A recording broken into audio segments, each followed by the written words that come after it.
విజయవాడలోని ముఖ్యమంత్రి క్యాంప్ కార్యాలయంలో రాష్ట్ర మంత్రివర్గ సమావేశం కొనసాగుతోంది. విద్యుత్ పరిస్థితి, నిత్యావసర వస్తువుల ధరల స్థితిగతులతో పాటు మొత్తం 10 అంశాలపై చర్చ సాగుతోంది. అమాంతంగా పెరిగిన నిత్యావసర ధరలు నియంత్రించేందుకు ప్రభుత్వం తరపున తీసుకోవలసిన చర్యలపై మంత్రివర్గంలో చర్చించారు.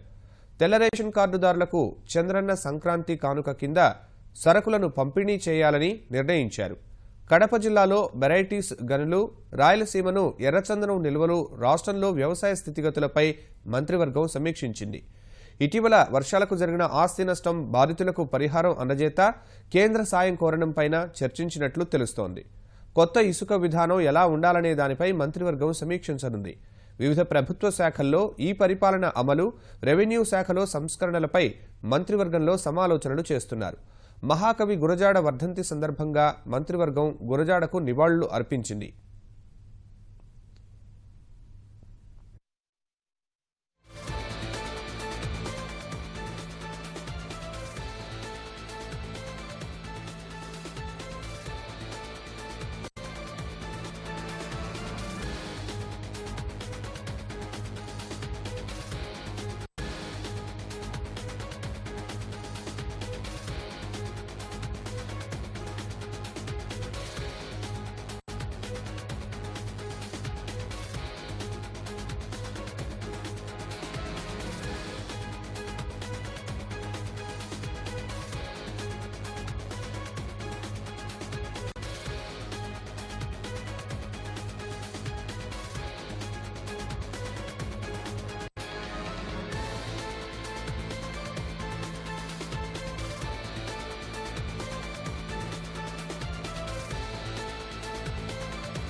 మంత్రివర్గ సమావేశంపై తాజా సమాచారం మా ప్రతినిధి ధనుంజయ్ అడిగి తెలుసుకుందాం.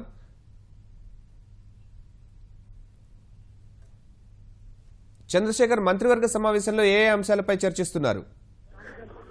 శర్మ, రాష్ట్ర మంత్రివర్గం ఇవాళ విజయవాడలో సమావేశమైంది.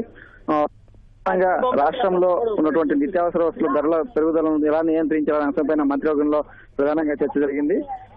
గత నెలతో పోలిస్తే ఈ నెలలో పప్పు దినుసుల ధరలు విపరీతంగా పెరగడం, టమాటాలు వీటి ధరలు కూడా విపరీతంగా పెరిగిపోవడం పైన ప్రజల్లో ఆందోళన నెలకొంది. దీన్ని ఎలాగైనా తగ్గించాలనే విషయం పైన మంత్రివర్గంలో చర్చించారు. అలాగే చంద్రన్న సంక్రాంతి కనుక గత ఏడాది ఇచ్చిన విధంగానే ఈ ఏడాది కూడా చంద్రన్న సంక్రాంతి కనుక తెల్ల రేషన్ కార్డుదారులందరికీ ఇవ్వాలని కూడా మంత్రివర్గంలో నిర్ణయించారు. తద్వారా కొంత నిత్యావసర వస్తువుల ధరలు కొంత ప్రజలకు అందుబాటులోకి వస్తాయని చెప్పి కూడా రాష్ట్ర ప్రభుత్వం భావిస్తుంది.